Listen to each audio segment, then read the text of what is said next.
From Central Indiana's #1 news source, this is Fox 59 Tonight. Good evening. Thanks for joining us here on Fox 59 Tonight. I'm Cameron Ridle. We appreciate you downloading our smart TV app on your Roku, Fire TV, Samsung TV, and on Apple. It's called Fox 59 now. Just look for that pretty blue logo right there. And if you're watching us on YouTube, make sure you hit the subscribe button so you never miss any of the conversations that we have every night at 8 o'clock here on Fox 59 Tonight. On the show today, we're going to talk about downtown security, and is there a problem? Now, there was a shooting this past weekend. There was a shooting the previous weekend, and depending on who you ask, downtown is either great. People feel like downtown is the safest part of Indianapolis. You can go to another set of people and they'll say, I never go downtown because I hear it's terrible, or I never go downtown because I'm always you can get shot. What is the story of downtown is what we're going to talk about today. We got a couple of different viewpoints and perspectives that we're going to highlight in various forms, either from some coverage that we had at Fox 59 this week, some comments from other commentators, and some folks here in the studio. But this comes after IMPD Chief Chris Bailey raised questions and gave a press conference about security issues in a downtown business. There was a Jovito Lounge where there was a shooting a week ago, and 4 people were wounded in a pair of shootings that happened in the South Meridian Bar District over that same weekend. And so one of the things that the chief is saying is that this is the fault of the business because they were supposed to have security, and apparently security didn't do their job. We'll get into that. We'll also get into some perspective on an article from our friend Abdul Hakim Shabazz. He wrote this on his website, Indiana Politics, The Tale of Two Indies. He says west of Washington Street, you have a downtown that's jumping in the best way, and then south of Washington Street, you have crime scene tape and camera crews who are there at the clubs. We'll get some perspective on what he has to say. We'll hear what the chief had to say in his press conference. And then we'll also hear from this guy who's in the studio, Greg Merriweather. Had to bring Greg back for some perspective, because Greg never shies away from a good conversation about what's happening in Indy. And some people hate Greg. Some people love Greg. But I at least like to give Greg a chance to be heard. And Greg and I, we don't always agree on everything, or sometimes it's the delivery of which we've talked about that before. But on this particular issue, I'm going to start with you because I'm trying to get like different views on, is downtown a problem? Because I hear from people, at one point downtown was the central spot. And now you have Carmel's got its own thing. Carmel's got a nice area up there jumping. Westfield's trying to build its thing. Fountain Square's got a good little thing going. Broad Ripple, not much jumping up there anymore. And some people will say, well, we're trying to keep downtown from what happened in Broad Ripple. What's your take? Is downtown some kind of hellscape, or is it a nice place to be? I don't know. I think that downtown is like any other place. I think that, even when I look at, and that's my brother, shout out to Abdul, north of Washington Street, downtown is pretty boring. Mm-hmm. It's not much popping that way, if you really think about it. Mm-hmm. And so, it's kind of like however you want to see it from that perspective, because I know where he hangs out, so I know. Mm-hmm. We all do. So it's like, yeah, it's pretty smooth right there. But I think the other thing is, it's not, it's not a bad thing. I think you get some people who make bad decisions. Mm-hmm. And I think that it's easy to exploit that simply because of the hue of the people. And so when you want to look and say, there are not a lot of places downtown that are Black owned. Mm-hmm. And so, and from what I've gathered, you've not had many incidents in this place. And I think that now that you've had something happen there, you want to make it like, well, if we can get rid of them, then we can get rid of the entire problem. Mm-hmm. And if that's the case, then you would have said that the Indiana Pacers are bad. Mm-hmm. Because we know a lot of stuff happened just because the Pacers were winning. Mm-hmm. They didn't blame the Pacers. Mm-hmm. So when I look at this and I say, man, you got some bad characters downtown, but that doesn't mean downtown is bad. It's just some bad individuals from my perspective. So you mentioned Abdul. Let me read some of what he wrote. He wrote The Tale of Two Indies. Says it's the best of times, it was the worst of times. It was the wisdom, it was the age of foolishness. If you listen to City Hall, downtown Indianapolis is back. Cranes are swinging, conventions are booked, and the chamber crowd is toasting momentum. Mayor Joe Hogsett insists, quote, we have a safe downtown and people should be comfortable coming downtown, enjoying all that it has to offer. But a few blocks south of Washington Street, the slogan fades. The sirens rise and the momentum starts to look like denial. He says the best of Indy. On paper, there's progress. Homicides are down from the pandemic peak. The Pacers' new facility gleams. Restaurants north of Washington are full again. IMPD Chief Chris Bailey even declared downtown remains the heart and soul of our city and continues to be one of the safest neighborhoods. If you stick to Georgia Street and you don't cross south, you might almost believe him. The worst of Indy. The other Indy begins where the press release ends, usually just south of Washington Street. July 5th, 7 shot, 2 teenagers killed near Washington Street, Meridian. June 15th, gunfire at Meridian and Washington, 2 teens arrested. September 21st, 7 shot, 2 dead, mass shooting creeping toward downtown. November 2nd, 3 men wounded inside Jovito Lounge on South Meridian Street. IMPD called it preventable. 4 major shootings in 5 months, the same streets, the same time of night, the same type of statement from the podium. The Washington Street divide. Washington Street has quietly become the city's Mason-Dixon line, a border between the marketed and the messy. North of it, concerts, cocktails, and convention crowds. South of it, crime scenes, crime tape, and camera crews. Even prosecutor Ryan Mears, under fire from Republicans, admitted the system is strained, saying his office can only prosecute what IMPD charges. Translation, everyone's pointing fingers while the gunfire keeps doing the punctuation. Lastly, he says, well, I'll read this part. The fallout nobody wants to admit. This isn't just a public safety story, it's an economic one. Downtown merchants are quietly hurting. Every time a shooting makes the news, foot traffic falls. Weekend diners head to Carmel, I mentioned that, instead of the Circle Center. Every crime scene becomes another suburban billboard. Come to the Palladium, where the only thing that pops up is the champagne. The only thing that pops is the champagne. And every incident gives outside lawmakers more reason to argue that the State House should step in and take over downtown public safety. There haven't been calls yet for the National Guard. Actually, there have now. But the recent history, can those calls really be far behind? That's how cities not just lose residents, but control. Once the state starts talking intervention, home rule turns to a keepsake. The fallout that nobody wants to admit, I believe, is an accurate one. That is what happens. Is it a fair one? Is where I'm not so sure that it's a fair statement, but I don't know. How do you fight back against that? What do you think? When I look at, where he, again, the worst of Indy, July the 5th, 2025. That was during the Pacer situation, right? Mm-hmm. Right before right after the 4th of July, rather. Mm-hmm. So you had a lot going on downtown, and then the 4th of July hit, mm-hmm. right? Mm-hmm.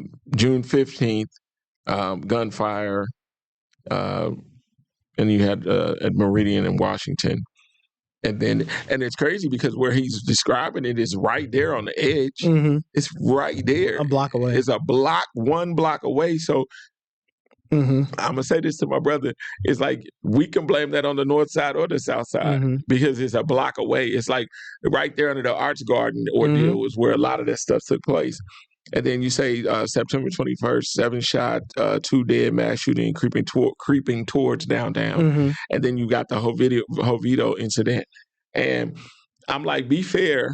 Like I said, because if I'm going to say what was happening, I know that they shot inside. I know that Jovito's there was a shooting that took place and they said it was inside. The information that I received was like inside it wasn't necessarily inside, because from what I remember, you can walk in a door and you're like almost in like a vestibule or a breezeway, whatever one you want to call it, and then you go through another set of doors and you're inside of Jovito's. From what I'm hearing is an individual walked into that section that's not necessarily inside where security is, and looked through the glass and saw an individual and then opened fire. That's the story that I'm getting. So not necessarily it was a bad security situation. And maybe, a lot of things happen in hindsight, even in the way we do stuff in the city. So if I look and enough accidents happen at 62nd and Dean Road and I've never put a stoplight there, then all of a sudden I realize the error of my ways and say, you know what? I need to put a stoplight there to stop accidents. So maybe the owner of Jovito looks and now says, you know what, maybe I need to put a security person on the outside of the club as well as on the inside. So when I look at that, I don't want it to just be a situation where we say, you know what, this is bad business. We got to look and say, what's happening to the hearts and minds of said people who make the decision to carry guns and then utilize them in that area. Nobody's talking, nobody's talking about Rocky Patel. Nobody's looking at Byrne and the environment that, is down there. We look and we find the person who has the black-owned establishment, and all of a sudden we want to put that thing out there and really utilize the fact that this one has got to be the problem, whereas we know that Byrne gets a bigger crowd than anybody. Mm-hmm. And a lot of people go in there and again, no one talks about that, but there are a lot of different venues, and I just don't want it to be placed on Jovito alone. To make it like Jovito is poorly ran, because when it's all said and done, I can vouch for this man, because you never heard about anything happening at Havana, and he owns Havana, which is in Fishers. Mm-hmm. So you don't have incidents there, and to my knowledge, I don't think you've had an incident at Lit, which is in Briarwood. Now I can't speak about his old place, but at the same time, when I look at this, I'm like, don't just utilize this to exploit this man or his business and make it as if he's a cause of violence that's happening downtown. Well, I'm going to give some people some context to what you're talking about, because we have a story from Jesse Wells this week where he talked with the police chief, and then I'll play the police chief's full press conference. Sure. But the blame on this, to your point, is that the blame has been put on the business owner. Sure. Who you're telling me is black. Sure. And from what I understood, a lot of the clientele that was inside of Jovito was also black. Sure. So what you're saying is to say we got to blame the black people problem, is what I'm hearing from you. I think that one of the things, and I don't want to speculate or kind of go too far, but from my visual, it's like, in order to say the downtown is safe, it's almost like a push to say we don't need black business. And I don't want that to be. And if that's the case, then I'll fight tooth and nail to make sure that doesn't ever take place, because we should have black businesses and black nightlife in downtown Indianapolis. But before you get a chance to totally, utilize this to push him out, man, I'll stand 10 toes down with him, because you can't look at it and just blame him when you had incidents prior to this that had absolutely nothing to do with Jovito and that were far away from Jovito, blocks up north almost at Washington Street. And you looking, and he's closer to what street is that down there? Is that South? Yeah, he's closer to the South. So when I look at that, I'm like, come on, bro. It's not fair to do that. So when I listen to just even the chief and everybody now speaking on excise and all this kind of stuff, it's like, listen, before you start targeting black businesses and making downtown a place where black people are not welcome, I'll definitely be on the other side of that to make sure that we're there and we're welcomed. I just always wonder how fair it is, the overall rap that downtown gets. Even in Abdul's article, he named 4 different incidents, but that's 4 incidents over how many days? Sure. Over how many square miles, how many businesses, how many incidents, how many visitors come through downtown. And so while, yes, these are all things that happen, they are newsworthy, and it's fair to go cover them. However, 4 incidents in a city of 1 million people in that area, in that time, as many events we have, that's where I'm kind of like, feel like we're overdoing. I agree, but no one's talking about the bar What's the name? It's the bar right there close to the State House. The whole Yes, where Mark Sanchez was. Sanchez incident. Are they blaming the bar? Right. You know, are they? I've not heard anybody talk about the owner of that bar because I know a lot of politicians go there, and I know it's predominantly white. So if I look at that, why aren't we talking about that? Because that was an incident of an incident of violence as well. And if we really want to post blame, can we say, oh, which also technically would have been south of Washington Street? Come on. So if we look at this, we got to really address all of it, and don't just post blame. Because even in this write up, we talk about Jovitos, and then immediately the mayor says it's a bad owner. Well, let's look at a lot of situations. Even in that situation, are we going to talk about a bad bartender? Which it also it has to talk about a bad owner, because if you're pouring too much and you get a celebrity former football player who comes in here and gets into a situation, it's like, how deep do you want to go with it, or do you just want to safely blame Mark Sanchez? And so at this point, it's like we got to look at this and say, no, Mayor Hogg said, we're going to call it what it is. No, Chief, we're going to call it what it is and say a bad person did. Why can't you look and say a bad person did something towards Jovito, as opposed to saying Jovito is a bad place? Because the times that I've been there, it was never a bad place. And at the end of the day, the guy that I know that owns it is not a bad person, and I believe he has done stand-up business since he's been a business owner in Indianapolis. And I'm hearing you that you're saying, hey, this one singling out one business owner is unfair. Sure. And I'm saying that also further contributes to the whole downtown getting a bad rep. Let's play this story from Jesse Wells, who covered the press conference after the Jovito shooting, so you can hear the context of what's got Greg's feathers all ruffled here. Police are still investigating exactly what led to 3 people being shot and wounded here inside this bar behind me, as well as a 4th person being injured in a separate shooting just a block away. Still, IMPD's chief insists downtown remains safe, and the department is spending more time and money to make sure it stays that way, but they can't do it without the help of some business owners.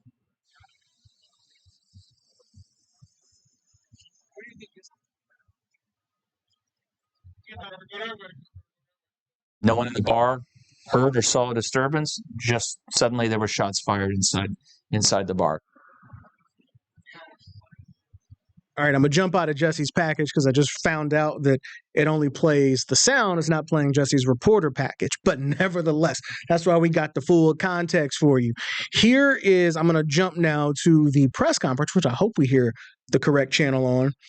The press conference where Chief Bailey talked about, basically gave his reaction to what needs to happen following this shooting. And after all of these events that we've talked about, be it the teenagers shot downtown or the gunfire at Washington and Meridian and the 7 people shot, these were all big events that happened on a weekend that called for either a Sunday or Monday response from city leaders. So now let's go to the press conference, and let's hopefully we can hear all of that so you can hear Chief Bailey in his own words. Good to go. So, Chief, can you speak to the history that IMPD has specifically with Jovito Ultra Lounge? You kind of referenced that in your statement yesterday. Well, I mean, there's been ongoing conversations with all of those that operate the bars on South Meridian Street for some time. There's been a couple specific incidents that's unfortunate. To that We've made location. Some audio and there was work changes done with here, the previous downtown district commander here in the studio, and that establishment to try to fix some of those issues, because these conversations aren't just one-offs. Right, we try to have them, Why especially Sergeant Evans and the commander and the captain down there repeatedly with not just the bars and owner businesses on South Meridian Street, but all throughout downtown. So there was some agreement in those things and how things were going to go going forward. And so part of it is I have some significant questions about how weapons got into that bar. If you say that you have security and that you're doing pat downs. Let me go back, and now we're going to restart. And I'm also curious if we were able to hear.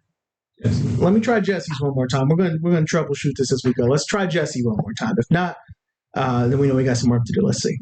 Police are still investigating exactly what led to 3 people being shot and wounded here inside this bar behind me, as well as a 4th person being injured in a separate shooting just a block away. Still, IMPD's chief insists downtown remains safe and the department is spending more time and money to make sure it stays that way, but they can't do it without the help of some business owners. Nope, still only get the one channel from Jesse. All right. So now we know we can do it. We have audio from the chief to the history that IMPD has, specifically with Havia Ultra Lounge. You kind of referenced that in your statement yesterday. Well, I mean, there's been ongoing conversations with all of those that operate the bars on South Marine Street for some time.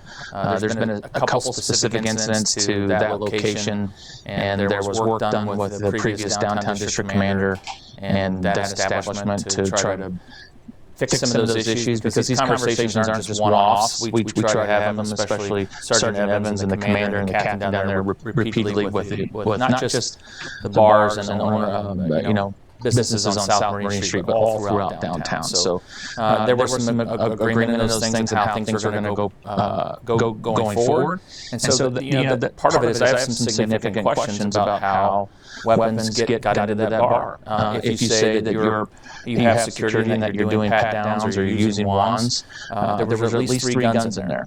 One was on one of the security guards employed by the business. One was recovered from one of the victims of the hospital. And obviously, there's one gun we have not recovered. So there was at least 3. So that's problematic when you mix booze and guns. We know how volatile those situations can be. And so we have some significant questions, and we're going to ask those questions. One of the owners said the shootings happened outside the bar, and the video shows that they were never barred. Is that something that you guys are looking into? Yeah, so we'll watch. You're talking about the first shooting? Yeah, that just happened. That happened outside of one of the establishments. We don't believe it was tied in any way whatsoever to the location where that occurred. However, they were somewhere before. So the questions we have in that one was there something that happened inside the bar and they were pushed out? Did it happen on the street? All those questions we have to answer. That's why we need people to come forward. Lots of people out. Everybody's running their cameras all the time. So maybe someone has video that they can provide us that points us in the right direction. Obviously, in that case, the detectives are looking at any external videos that we have.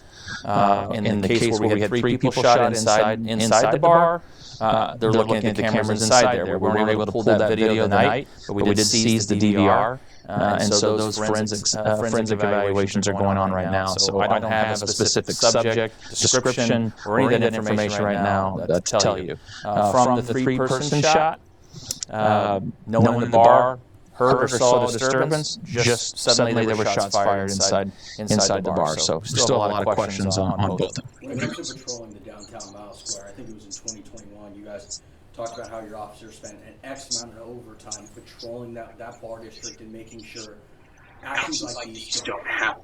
Mm-hmm. Is that overtime still kind of at the level where it is? And what are you guys doing as a law enforcement department to make sure stuff like that doesn't happen?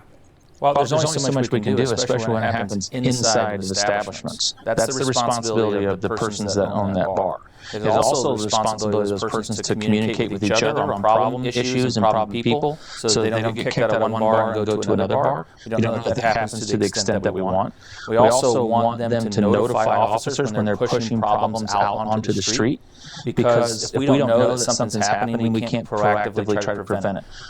Most of the time we're just trying to get people back to their cars, out of the street, off the sidewalks, out in front of the bars, especially at closing time. Keep them from piling up at food trucks, which blocks the sidewalks, which causes people to bump into each other, which we know has caused other issues in the past. And so we are spending, I just looked this morning, about $800,000 in overtime just this year alone on just the bar overtime. That doesn't include the money that we spend patrolling the canal or all those other parts of downtown or for special events. So we know we had extra people out because we had 70,000 kids here from FFA, which went extraordinarily well. We had a Pacer game this weekend as well.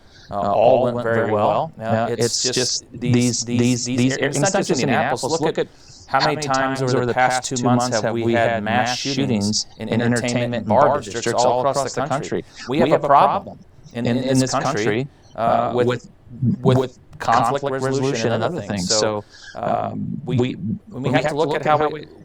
There's a lot of things that I believe personally, and I'm going to have conversations with legislators about, and they're going to do what they're going to do. I can't control that. I enforce the laws as written. This is not the General Assembly's fault. This is not Excise's fault. This is not IMPD's fault. At the end of the day, the person who pulled the trigger in both of these incidents is the person that's responsible. But what environments are we creating? How can we change those environments to make it safer for everyone? We're talking maybe 2 people out of all the tens of thousands of people that were downtown this weekend that made a decision that has impacted a lot of different people, the downtown community, and Indianapolis as a whole. And here we are talking about it again today. Specific changes are you going to ask? So there was a Senate bill introduced last year. I think it was Senate Bill 260 that talks about giving the excise police some emergency authority to shut down bars while the due process goes along. Because if you've been through this revocation of license, a liquor license, it's a long process. There's a local process and then there's a state process.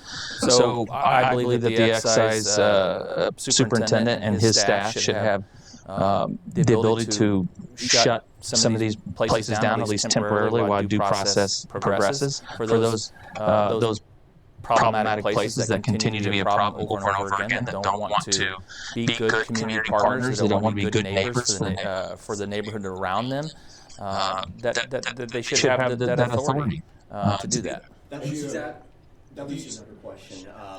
How is this bar still operating? If I looked at your call logs, you've had several disturbance calls over the past year and a half. Well, I don't know that we've reached the level as far as the nuisance abatement is concerned and the excise police to take them to a revocation. That process is ongoing. And in my conversation with the superintendent of state police, of the excise police last night, we're working on some things together. We have been working on some things together. They are a great partner, and they have been for some time. They put staff into our nuisance abatement task force.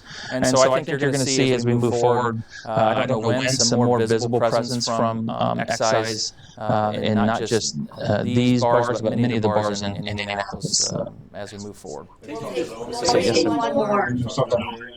I have not. My intention is not to talk to the owner. My intention is to let downtown district use the processes that they have in place. I've already met with many of the operators not more than 2 months ago. I expressed my expectations and what I think they need to do and what would happen if we didn't. What I was going to do within my authority to hold them accountable, and I plan on moving forward with those ideas. Yeah, that's right. That's okay. I got it. Yeah. What's your message to the public in general? Coming off, I counted up, we've had 5 homicides downtown. None of these incidents were homicides, but we did have a fatal stabbing at the Speedway last week. So, what's your message when it comes to the safety of downtown? Any one time is our busiest and biggest neighborhood. Hundreds of thousands of people at some points in our downtown. It accounts for less than 6% of the crime overall of our 400 square miles. Downtown is and continues to be a safe place. Those individuals that involve themselves in risk behavior that bring guns to bars are the problem. 70,000 kids came in last week and went out last week the way they came. 20,000 people went to the Pacer game, came into the game, and went home the same way they came because they came in with the right attitude, the right mindset, and the right heart. Those individuals that make these poor decisions are the focus of our officers every single day. We're going to do everything we can to find them and hold them accountable. We need some help. We need the community to step forward. We need the community to make better decisions. And we need business owners and operators to look at themselves in the mirror and ask themselves, what part of this do I own? And what can I do better in the future to prevent these things from happening? Because the police department is doing their job. Thank you, everyone. Thank you. All right, Greg. So a couple of takeaways off of that. My first thing, remember, where I'm coming from with it is we're painting this whole picture of downtown. Yeah. If the chief just said that there's 6% of crime, less than 6% from all of Indianapolis, which is a huge city in land, is downtown, then stop giving these press conferences Monday morning because or Sunday morning, if it's not like when the 7 people were shot downtown, yes, that's a big thing. Yeah. And then I think this is where you and I are kind of lining up. If it's an isolated incident, why are we treating it the same as a mass shooting? Correct. And then that, therefore, like if you say downtown is the safest place, but then you're also having this press conference, they're kind of canceling each other out. So if it's the safest place, then you just say, that was an isolated incident at that one particular bar. We're looking into it. Move on. Yeah. I had 70,000 people in town this weekend for X, Y, and Z. You want to talk about one incident at one bar? Yeah. Okay. And you heard one reporter kind of ask, there have been several calls to this bar for this past week. Again, how many people were at that bar? What was the situation? We don't know what that call was. Right. But he was getting to the point that you could lose a nuisance. A business could become a nuisance and then lose their license. And then lastly, my point, the one thing I took away from was the chief said, and I don't know what conversations, he says he's met with these businesses, so I don't know what conversations and what resources he's offered from his department. Sure. But one thing that struck me was, how are we keeping track of if he gets put out of your bar, Greg, then I know not to let him in my bar when he walks down the street. Sure. Is that set up? We got a telephone system. We got radios where my people are calling your people saying, hey, blue shirt just left. He's wild. Don't let him in. Are the officers downtown, do they know that? Is there a system that's been set up? Because I get that if you're hosting, you do have a responsibility. But at the same time, a bar owner is not a security expert. It's one piece of it. I just don't know. There's too much. You can get to a slippery slope where people are getting shut down, but they still have that downtown rent to pay. It's a push. I honestly do. I'm looking at this. I'm looking at this bill. I'm looking at the Senate Bill 260. Allows the Alcohol and Tobacco Commission to refuse to grant or renew or to suspend or revoke a permit if a licensed premises becomes a public nuisance or engages in certain criminal conduct. Allows the commission to temporarily suspend an alcohol beverage retail permit if certain crimes are committed on the licensed premises and one or more of the following apply. 1, the permit holder failed to take responsible action to prevent the occurrence of a crime. 2, multiple crimes have occurred on the licensed premises in the last 12 months. 3, the continued operation of the licensed premises would pose a clear and immediate danger to the safety of the community or the general public. Requires a commission to 1, provide immediate notice to the permit holder of the time and place of a hearing on the suspension, and 2, hold the hearing not later than 5 business days after the permit is suspended. If that's what we're going to be doing in this state, then daggone it, the Indy 500's in trouble. Mm. And if that's what we're going to be doing in this state, it's a whole lot of places that don't have us in it that are going to be in trouble. Because if it's going to be a number and we're going to say at this number you're suspended, then daggone it, I better see some people that don't look like me getting some suspended businesses, some suspended liquor licenses. The Indy 500 is an interesting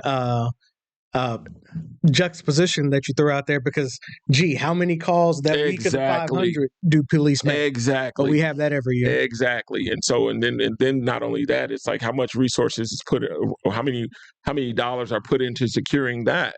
You know, if we want to even look at this from a fiscal perspective, we realize what you invest in, mm-hmm. and then the things that you don't want to invest in are places that predominantly have us in there. Mm-hmm. And we also know this, you know, just from a implicit bias perspective, it's different when we call the police. We mm-hmm. know this, they know this. Mm-hmm. And what happens, you know, if we start calling the police, are you going to put in record how many times it was the establishment that called the police? So therefore, the establishment I'm asking for help. I've taken the responsibility. So therefore, does this penalize me because I made the freaking call? Mm-hmm. But here's the bad thing. We've made that call plenty of times and then went to jail. So from my perspective, I'm like, you need to do some real deep soul searching before you run down this rabbit hole. Mm-hmm. And I'll say that personally to the chief. Before you make this decision to say, oh, yeah, we're going to look at these things and excise get involved in this, then daggone it, I want it to be clear what that looks like Mm-hmm. and not just this blanket thing. And all of a sudden I start going downtown and I don't see any black businesses. The crazy thing about this is like when we look at it right now, there are not many. Mm-hmm. And it seems just wild to me that with all the incidents that have taken place, we are having this massive discussion about Jovitos. And again, which, to be honest with you, I'd never heard of Jovitos. Exactly. Because I don't go out that much, especially downtown. I think I've been in there twice. But I've never heard of it. Yeah. Until now. And so why is it so massive? And then why is it that we're looking at this thing? You know, it's crazy because, yes, 3 people were shot. Nobody was killed. Mm-hmm. And again, yes, there are things to be answered and we want to put out answers. But I want to say this to Chief Bailey and to the mayor. It's like, don't hold press conferences with the narrative of black people being violent. Because that's what it looks like to me. Oh, well, we know they're irresponsible. Oh, we know that when they're drinking and partying, we know that this, all these things that look so stereotypical to me. I'm like, get the story. Mm-hmm. Because I shouldn't, as Greg Merriweather, have information that they say, oh, well, this is where people who were there, they say, this is how it really went down. I should know this, and the chief of police doesn't. Well, and to be clear, that was Monday morning after it happened. Sure. You and I are having this conversation a week later. Sure. So you... Maybe but then have a press conference. I was going to say that, hey, I don't correct. have all the details. But no one. But it's easy to be stereotypical. But what rarely happens is a follow up to say, hey, this is what it is. This is what actually happened. Absolutely, because what happens is the narrative lingers and grows, and all of a sudden it's like they get drunk and get violent. Mm-hmm. And instead of coming back and say, hey, man, after further investigation, we see that this is what happened at Jovitos. Mm-hmm. And yes, Chief, you need to go and sit down with the owner and say, hey, man, this is what I said. But, hey, after further investigation, mm-hmm. let me retract some of this because it looks like you've had this thing going pretty well for some time. Mm-hmm. And your track record doesn't say that you run a shiesty business. Mm-hmm. And instead, it's like, you don't just get to run off and say these things about certain people and then keep moving. Mm-hmm. And you're wrong. Mm-hmm. It's like, make sure that if you're going to talk about it holistically and don't just leave the mic wide open mm-hmm. for people to believe anything about this business and mm-hmm. you didn't give the whole story. Mm-hmm. I think that's where the city itself is shooting itself in the foot. Absolutely. Absolutely, because what's going to happen is you're going to look and find yourself in a worse situation because you're going to look and people are going to say, huh, you talk about destination. Let's keep it a buck. Let's keep it really, really real. It's like you talk about All-Star Weekend. Mm-hmm. As much as we don't want to say it, All-Star Weekend is a black weekend. And it ain't attractive if they ain't got nowhere to go. Let's be real on this. So all of a sudden, if we look and all of a sudden you start taking and removing us, listen,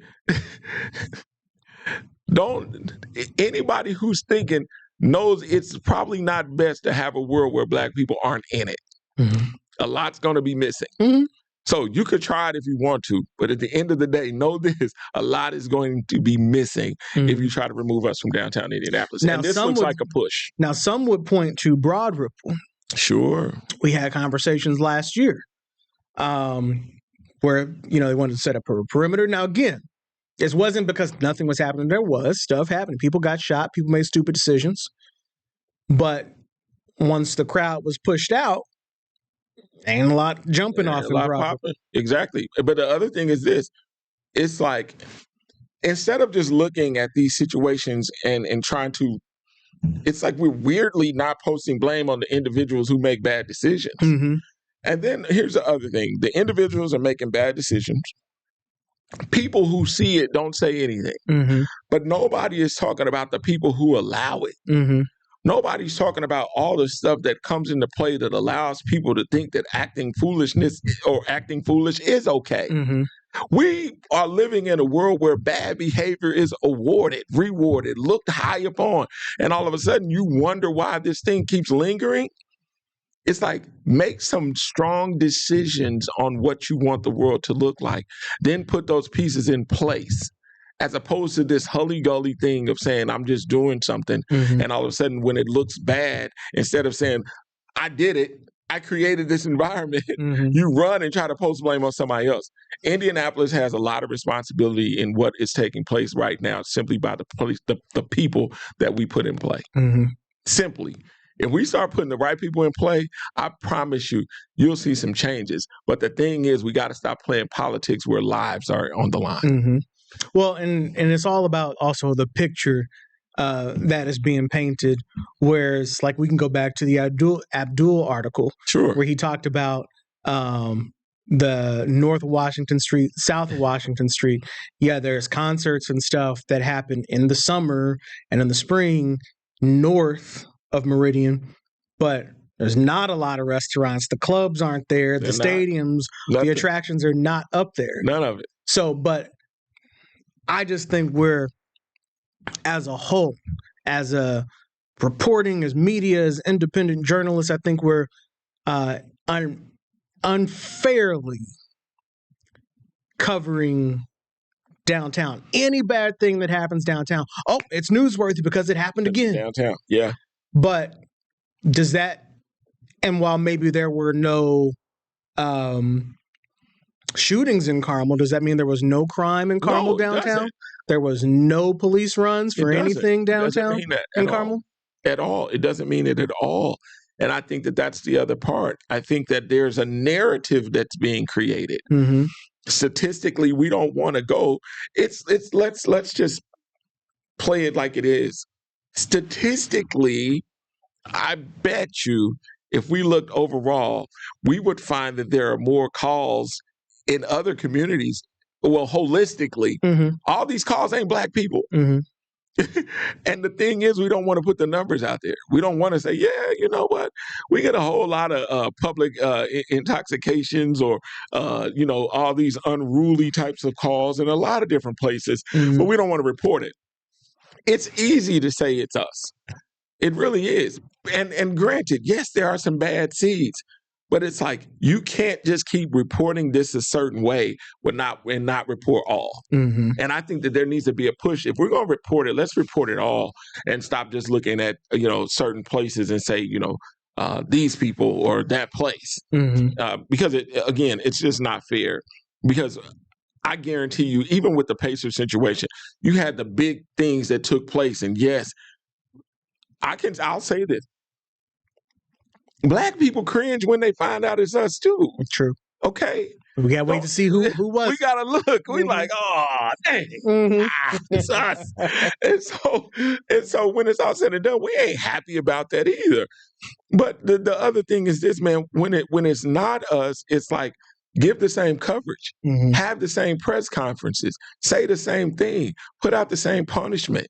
Make the narrative equal instead of this thing where it's like, man, all of a sudden you want excise. All of a sudden I'm hearing about the National Guard, all simply because Jovito's this place, this little bitty place, all of a sudden makes you want to do all this stuff. There's two things that you've said that I'm like, got him there. And that is, I don't know what bar Mark Sanchez was at. Right. And the Indianapolis 500 thing, we never send out a push alert or coverage of, there's never a press conference about how many people were arrested at the Indy 500 because we just chuck it up. That's Indy 500. It's part of the game. Yeah. Yes. There's two things I'm like, yes. Got a point on that. Yeah. And I think that we have to be fair. And I think that that's the other thing, man. For me to be the nuisance that I am in this city, it baffles me that the people that we select never talk like this. They never come to the aid and say, you know what? Nah, you're not going to get to do that. But then it lets me know why they're in position. Because when it's all said and done, I'm not the go along to get along. I'm the person that said whatever it is that's right and fair is what we need to do. I don't care what color or creed you are. At the end of the day, what's right and what's fair is what needs to be done. I think the moral of this episode is going to be that there's some unfair coverage of downtown. Sure. And I go back to your Indy 500 comment, because we do all the comparisons every year. We do the same, how many cities can fit inside, or how many monuments and attractions can fit inside of the Indy 500. Small city. It becomes the largest city in Indiana for a day and all this other. And if you just did it by how many police runs are made in and around the actual speedway that day, it would probably look like a very dangerous place. Absolutely. If you talk about public indecency, public intoxication, sexual assault, battery, I guarantee you it's all happening. Mm-hmm. But it's swept under the rug because it ain't us. If it was us, man, please. Listen, all of a sudden when you look, it's like you can't park for Expo, you can't park for Classic, because they say, oh, these people, it's all a narrative sale. Mm-hmm. These people are violent and these people don't know how to act. They don't know how to act so bad that they can't even park at a parking meter. Think on this. This is real. And so when we think about this stuff, it's like, no, they're not going to show themselves in that light. They're showing us in that way. And again, before we get to a place of saying, let's figure out how not to have black businesses or black nightlife downtown Indianapolis, I'll stand 10 toes with any owner before we do that. We also, the Black Expo weekend, ever since we had that one incident. Was that 08? Was that? Yeah, somewhere around there. One incident. And it changed the whole scope. Mm-hmm. Changed the whole scope. And the bad part about it is again, you had leaders that before they got in the fight to say, no, you don't get to change the narrative. What did they do? They figured out how to exploit it and make money off of it instead of saying, no, you're not going to sit here and make it like, oh, you got to have police on horses and all this kind of stuff. And it just turned into this really crazy thing on how it made us look. No, that was 2010. 2010. So, and all of a sudden, it's like, instead of them saying, nah, we're not going to be able to do us like that, and we need to be able to do how you let them do. Mm-hmm. Nah, it changed the whole game. Mm-hmm. Changed the whole game, and it's never been the same since. Simply because for a long time before it totally dwindled down, we would go down there and people would be like, I just feel like I'm being like monitored really badly. Mm-hmm. So a lot of people stopped coming because of that. Mm-hmm. And so all these things have come into play because the narrative that has been created is that we are violent people and incapable of being in any space where there's alcohol and music without turning into violence. And at some point, you got to say, no, there are some bad people who do just as bad. There are bad people of all shapes, sizes, and colors. Mm-hmm. And wherever they are does not mean that the place is bad. It means that person made a bad decision, period. And I don't know that we have any updates on any arrests in that, because again, the bar owner didn't fire a weapon. No, the bar owner did not fire a weapon. And again, I think that if they, I don't want them to get into his business, but the man does good business. At last check at the story we have on FOX59.com, no arrests have been made yet. No. And not only that, no arrest, but I want a follow-up. I want a true follow-up. And once the follow-up is done and the video comes out, honestly, if the story that I'm being told is not the true story, I will stand and say it's not the true story. But if the story comes back based on what I've heard and that story is true, I personally expect an apology to the owner of Jovito from the chief of police and from the mayor.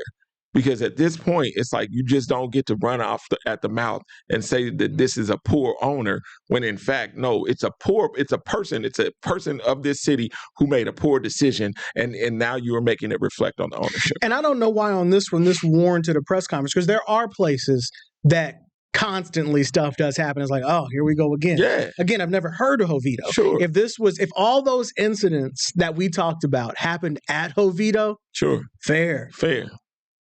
But I've never heard of that until now. Yeah.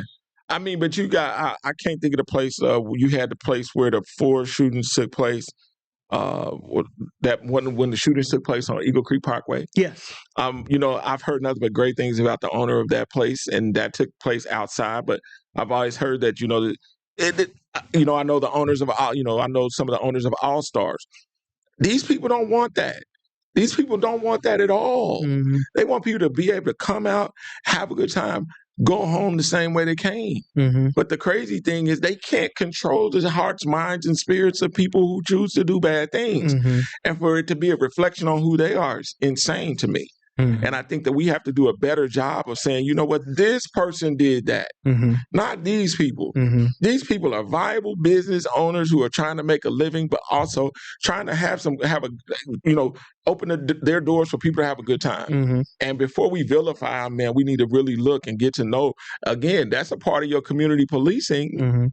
If you really get to know these people, if the downtown district was really getting to know these people, maybe they would say, nah, man, that ain't a poor owner. Maybe if we decide to get out the cars and do beat policing like Chief Roach wanted and get out the car and start talking to some people, maybe we'll know our community well enough that we will defend some people that we are trying to vilify now. Well, and I'm wondering, I think Chief said, was it $100,000, $800,000 just on downtown? Overtime. Yep. I would be curious, and especially as he's talking about, are we monitoring from this club to see if this person is going to this club? Who's doing that? Who's doing it? Who's the partnership? Wouldn't that be? That's a partnership. Yes. And that's not just a given. You have you established this? Have you established some downtown coalition of bars where they have these monthly meetings where they talk about these are the bad seeds that have been in my place? Or an officer on each corner to say, hey, go tell him to put the other guys on alert. Absolutely. Is there a connection between the securities of these places and police? It's like all these things are coming into play. It's like you're creating a concept without having the people at the table that can make it happen. But you're saying it in public. So therefore, the public is now not thinking that, no, this needs to be a strategy as opposed to a blame. So it's like, no, if that's what you think, Chief, then build it. We don't know what those conversations have been. He said he talked to him. He said he hasn't talked to the owner. Yeah, he said he's not going to talk to this particular owner. You got to talk to the owner. But he said he's talked to owners downtown previously. I can't open my mouth and say this is a bad owner if I have not talked to him. That's just bad business at the end of the day. As a person who leads people in my day-to-day job, I can't look and not have a conversation with this individual and just give a reprimand and I've never sat down with them. That's insane to me. It's not fair. It's not fair to that man for you to say this is a bad or neglectful owner. You have no idea if you've not had a conversation with him to even get his narrative about what happened. Well, and the other part you brought up was if we're just going by calls, and I'm sure somebody would say, oh no, we're going to assess each call and yada yada yada and see who was it, the business that called or what, but that alone makes you not want to call, and maybe you say, I'm gonna get my in-house security because we don't want to be on that call log at all. Because some reporter is not going to I'm gonna take the Chief out of it. I'm saying somebody's going to look at that call log. Some reporter is going to look at that call log and say, look, Greg's bar had 10 calls. Sure. And then make it a whole thing. But if done poorly, will not give the full context that, oh, those were Greg calling for some backup. Yes. Because of the false narrative that perception is reality. The only thing that's reality is reality. Knowing the truth is all that matters. And at the end of the day, I can't reprimand you based on my perception of you. I have to know the truth because it's damaging. So many lives and careers have been damaged by people just because they go as far as perception. And we can't be those people. We can't ruin people's businesses, names, reputations simply because we think that they're this way without doing our due diligence to have a conversation and know more about said person. So I challenge the Chief. I challenge them to say, you know what? Before I say anything bad about this guy, let me go know who he is. Because, again, he didn't pull a trigger. You again, if your reporting takes place after the fact and then you go see their cameras and you see, hey, yeah, that wasn't a neglectful part of security, then you need to come back and fix that. Because you're ruining a name, a reputation, and possibly ending a business. Well, and again, I think back to this is after. This was one shooting that happened at this location, and I keep comparing it to your Indy 500 analogy. even if, because what that excise bill says, it didn't say how many shootings you had. It said calls. It said calls. It said calls and runs. That's what it said. So let's keep in a certain amount of time. Correct. Yeah. So what happens if you get 100 in less than a month? Right. What happens if you get 100 in a day? Mm-hmm. Or let's just say we look at the month of May and you get 1,000 mm-hmm. simply because it's May. Mm-hmm. Are you going to give it a pass? Mm-hmm. Because if you do, know this, you're probably going to have a lawsuit on your hands. Because if you get to a place where you say it's okay for them and it's not okay for them to have X amount of calls, it's like it's not going to work. Mm-hmm. It's not going to work. And again, more leaders who look like me should be having this conversation and should be looking and saying, no, before we allow the mayor and the chief to have this, to create this narrative about said place based on one incident, it's like, no, it's not going down. And again, that creates the whole narrative about downtown. Absolutely. Because now it looks like that is the, again, even the headlines say security of downtown business. Yeah. Which downtown business? Which downtown business? So correct. Every downtown business is like, hey, yeah, hold up. But you can't, you just at the end of the day, it's like, I don't know how many of them or nightlife places are Black owned. I know Jovito's. I don't know if Georgia Street's one of them. I don't know if they're Black owned, but I just know that when it's all said and done, it's like the push to remove us holistically. Because here's my take. I think there's a push. I think there's been a push to remove Circle City Classic. I think there's a push to remove Indy Black Expo. And I think now there's a push to remove Black nightlife. And I think that and I think that if we remain silent and allow narratives to go out into the community like this, then I think that it will happen. So I'm just really challenging community leaders to get to utilize their voices and their influence. And if you can have conversations with the mayor or the chief, then I urge you to make those phone calls, because it looks like there's a push for Black people or Black businesses not to be in downtown Indianapolis. And I guess if you're going to do a press conference like this, then you do a press conference every Monday and say how safe downtown There was. you go. And then this would just been, hey, no, this is my weekly report of how downtown was. Do a report. That's real. But this was a specific one-off, which again, we've had some other ones, like the 7 people shot downtown, the ones with the kids and stuff. Yeah. We need to find out about that. Sure.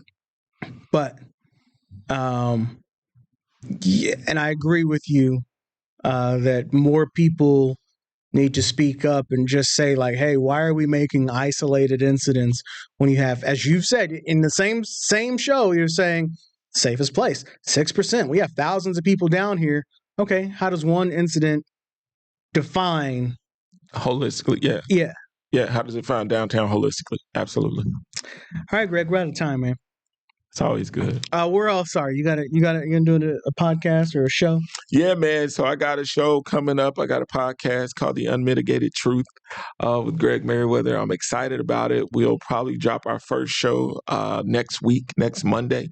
Got some guests already lined up, but it'll be a show that is similar to what we're doing, man. Okay. Me just opening up. So, man, I hope that people go follow The Unmitigated Truth on Facebook and my YouTube channel.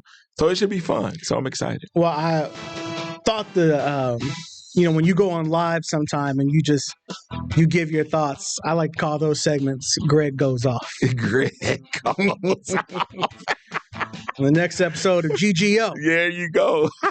I'm going to start using that. Good call. There you go. You can have that one. Thank you. All right. That's going to do it for this edition of Fox 59 tonight. We always have some good conversation on this one.